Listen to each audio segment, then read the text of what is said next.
Hey guys, this is the second part for the timeline, and I am a little nervous because there's a lot of timelines to look at, and if you're watching my videos and doing timelines, you're gonna run short on time. So, um, I do recommend still listening to these videos, and we'll figure out time when I get back. So, just to give you an idea of what's coming up next, the last timeline I had you look at was a huge history of science fiction timeline.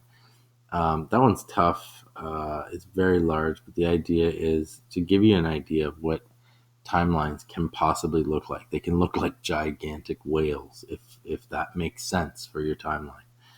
Um, what you're going to do right now at the bottom. So this is the last part of this, and the idea being kind of springboarding off of the previous one is look down at the question here. Create a timeline. Use very generic images. You don't need. I don't want pictures of you getting ready in the morning, but to detail a typical morning. From when you wake up until you get to school, kind of thing. So similar to the flowchart, and I think it works well. This assignment works well because it is a pretty routine thing that we all do when we wake up, um, and it shouldn't be too challenging to come up with a good list. Now, there's lots of ways of doing this, and one of the ways that I recommend is use the Smart Ideas program and use it just like you would for a timeline. Sorry, for a flowchart, but um, just have the flowchart flow sideways from one bubble to the next, to the next, to the next. Another way to do it is use Google Docs. If you use Google Docs, I recommend setting yourself up with a nice grid. You've seen this. You've seen me do this before. Essentially, okay, that's not what I meant to do. Essentially, what you're doing by setting up a grid. And actually, I'm going to move that grid out of there. I'm going to go back a step, and I'm going to put that same grid underneath. And the reason why I want to use a grid like this is because we can use the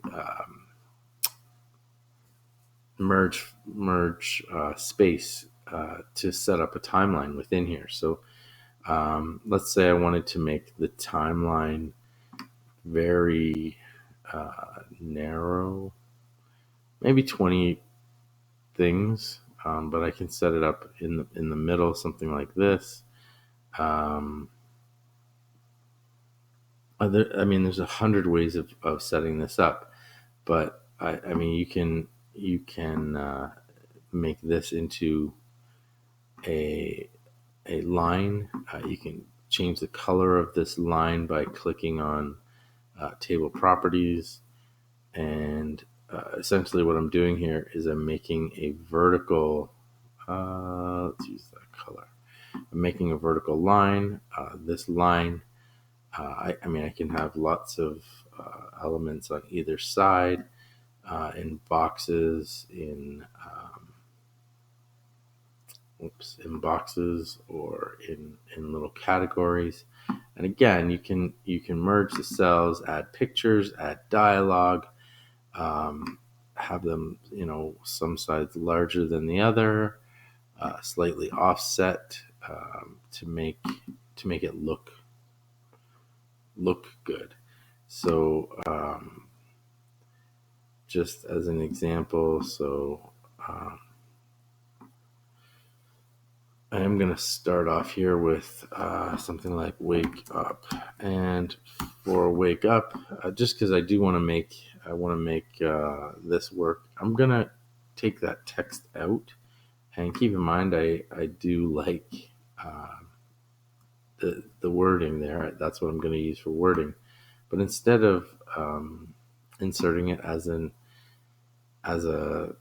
text, I'm going to insert it here as yeah, there you go, wake up. So let's make that a little tighter. Um, we can change the font. We can change a whole bunch that goes with this. We can also add images. Let's add in, you're waking up. Let's do a Google search. Keep in mind, results shown here are for commercial reuse with modifications. So you're allowed to use these images. They are labeled as usable.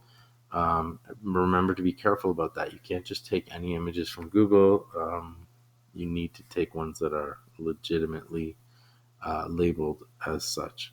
So, and this is really taking a cheating in a way, letting Google do the work for you, and somewhat assuming that the images are not going to cause you problems in terms of copyright.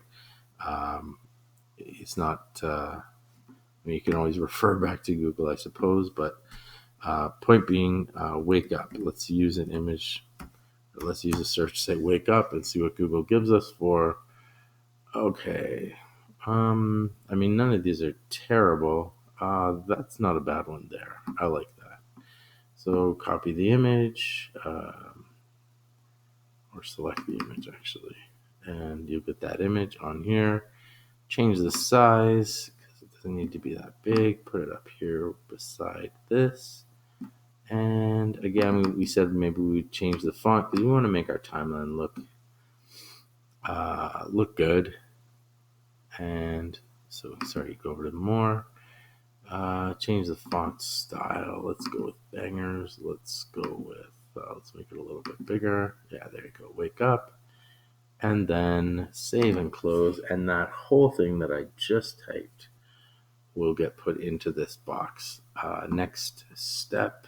And again, I don't want this to be, you know what, let's go brush teeth. And same idea, we'll get an image. So we know what we're doing in here. Copy, so Control X, insert, drawing, and Control V. And oops, I guess I didn't save my words very well. No big deal. Here's my text box. Brush teeth. And we'll go to image. Actually, let's play with the font first. Take care of that. Change this. Make it a little bit bigger. Let's go chewy. Let's go bold. Let's go bigger slightly. And then we can change the color too. Why not? There you go.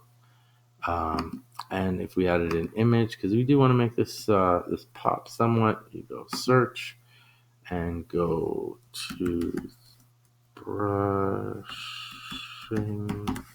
something like that. And there you go. You have some toothbrushes. These are terrible images. But let's select that one. What the heck? So, that is really weird. So the idea here being I'm creating a timeline. Now this timeline, that's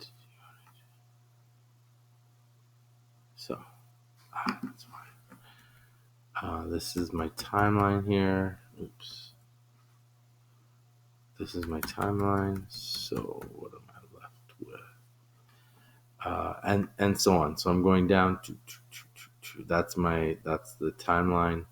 I can add arrows. I can add tons of stuff to this, but the idea here is that I'm using the conventions for a typical timeline. This should be finished by Thursday. This part here, the top part, should be finished by today. You should be able to get all these done. Keep in mind you do have a few other things to do. By the end of the week, there's one more task, but you still have until Friday to do it. And like I said, I should be back Thursday or Friday. Fingers crossed. Take care. Good luck.